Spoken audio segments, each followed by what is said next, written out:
There's an old joke, and by the way, most of the jokes that I know are old jokes, because I guess that kind of tells you who I am. An old joke about a guy who is having a heart-to-heart talk with God, and he's asking God some questions, some very important questions. And he says, God, let me ask you about time. You know, like, how many years is a million years in your time as compared to ours? And God says, about a second. Wow. He says, well, what about money? How much is $1 million to you compared to our kind of money? And he said, about a penny. And then a light bulb goes on in his head. And he says, can I have one of your pennies? And God says, sure, in one of my seconds. God is eternal. God is timeless. God is above time. God transcends time.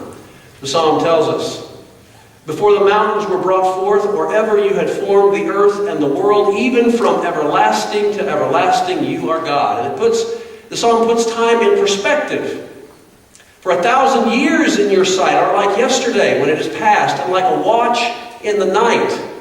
Listen, we got to understand, God has all eternity. God is a long-range planner. If you've ever read the book of Revelation, there's one little section there where it's talking about this plan of redemption, and it speaks of the Lamb that was slain from the foundations of the earth. It wasn't an afterthought. It wasn't oh boy, what am I going to do with this problem? Oh, I know, I'll send my son. It was from the foundations of the earth. In Galatians, it says, when the time had fully come, God sent forth his Son, born of a woman, born under the law, to redeem those born under the law.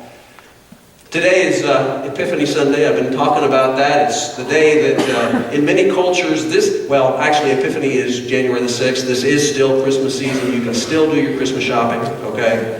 You're still good. It's okay. It's 12 days of Christmas.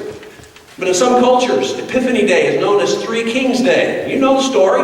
The wise men, the Magi, see the star in the east, and they go looking for this king that's to be born.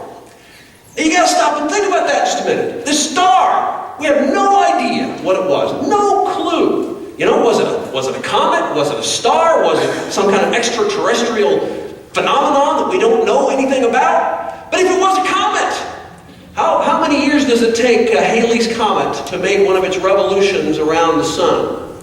About 76 years. Some comets take 400 years, 500. This is long-range planning, y'all. Or think about stars.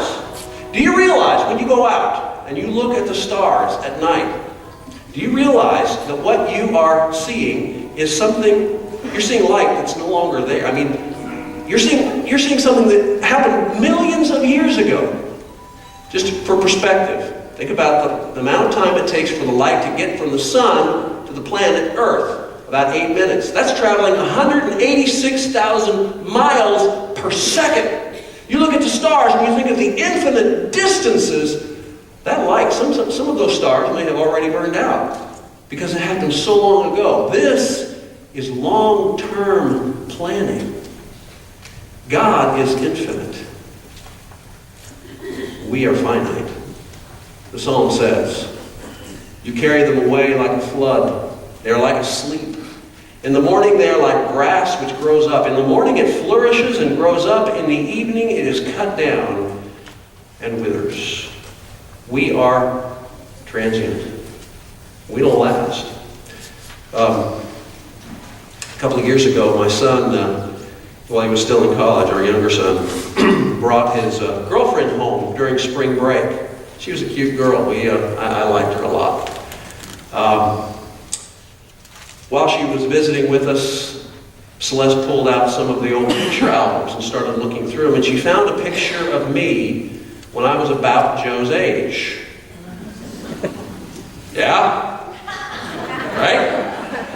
And what was uncanny is I looked a lot like Joe looks now. Joe's about 21 now, and this is taken when I was about 21. I just had lighter hair, blonde. And I kind of looked at her, and she said, oh yeah, she wasn't all that interested. And I said, well, Mia, if you stick around with Joe for very long, this is what you probably have to look forward to.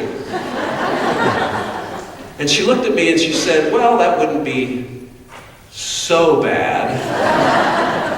By the way, they're not together anymore. I don't know if that jinxed it or what the deal was.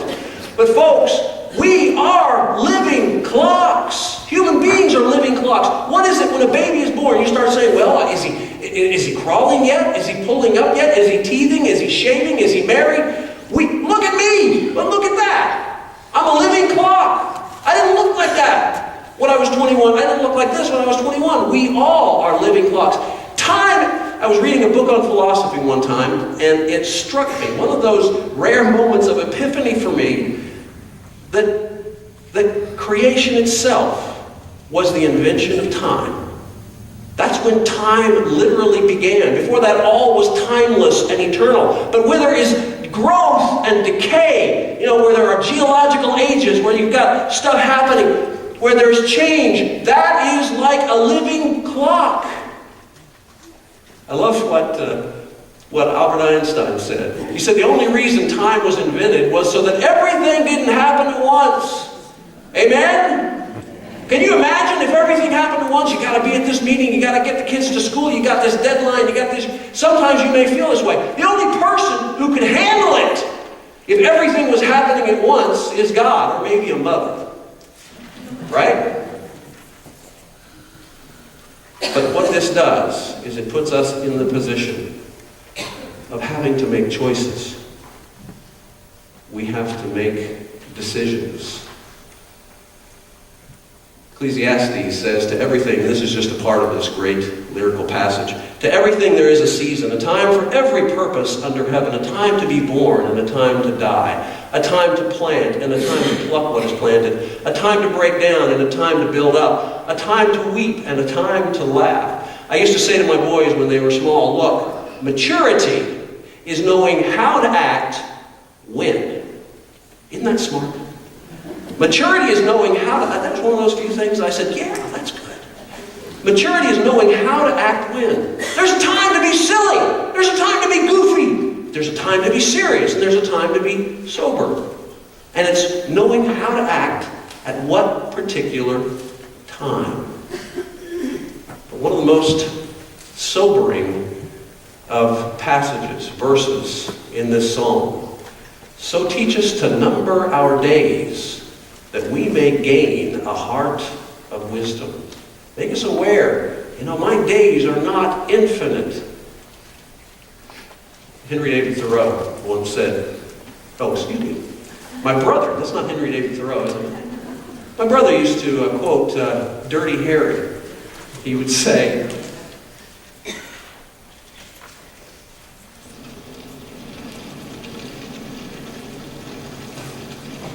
man's got to know his limitations. I don't know if you could read his lips. A man's got to know his limitations. We have to know. We have to number our days.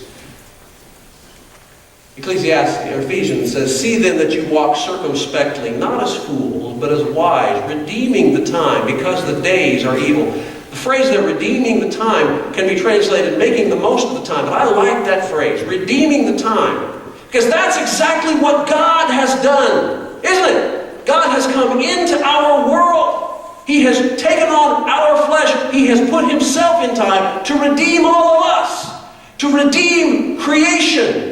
And we as believers are called to redeem the time, to make the most of it. Now Henry David Thoreau says, as if you could kill time without injuring eternity. Have you ever heard somebody say, well, I'm just killing time here? You can't kill time without injuring eternity, without having eternal consequences to what you do. I saw a story, a woman in London was writing that there was something like 233 million hours are wasted on Facebook every month. Funny that you should laugh. 233, they're not all Celeste. That's not all Celeste doing that, okay? The average person spends about 13 years and 4 months watching television. How much of your time have you spent watching television. You can't kill time without injuring eternity. And that necessitates choices. We need to make good choices with our time. One of the things that I picked up when I was in college was I was an English major, so I picked up these little phrases. One was a phrase, a little Latin phrase that really meant a lot to me. But then some years later, a movie came out called The Dead Poets Society, in which Robin Williams plays a teacher in a boys' academy. His first day in class, he comes in and he introduces himself to the students, and it becomes pretty clear he's not just going to teach them about literature, he's also going to teach them about life. Because he doesn't stay in the classroom. He beckons for them to follow him out. They go out into the hallway where there's a gallery of photographs of former students. And here's how it goes. Thank you, Mr. Pitts. Gather ye rosebuds while ye may. The Latin term for that sentiment is carpe diem. Who knows what that means?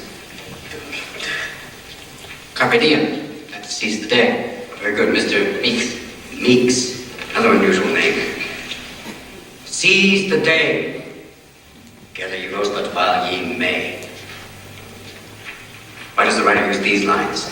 Because he's in a hurry. No. Ding! I do mine anyway. Because we are food for worms, lads. Because believe it or not, each and every one of us in this room is one day going to stop breathing, turn cold, and die. I'd like you to step forward over here and peruse some of the faces from the past. You've walked past them many times, but I don't think you've really looked at them.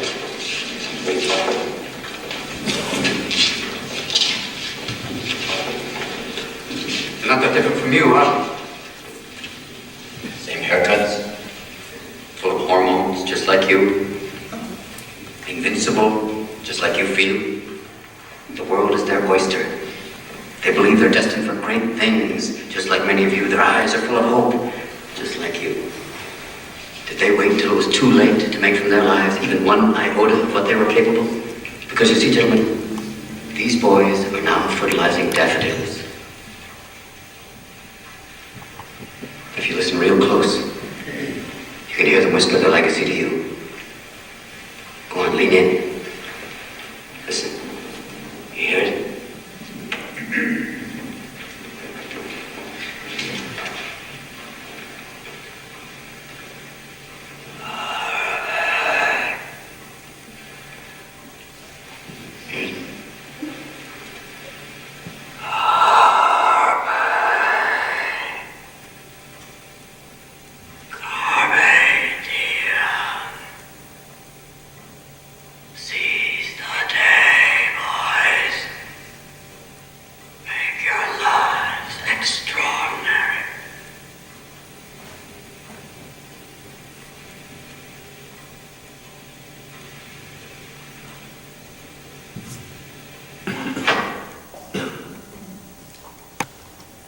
Carpe diem.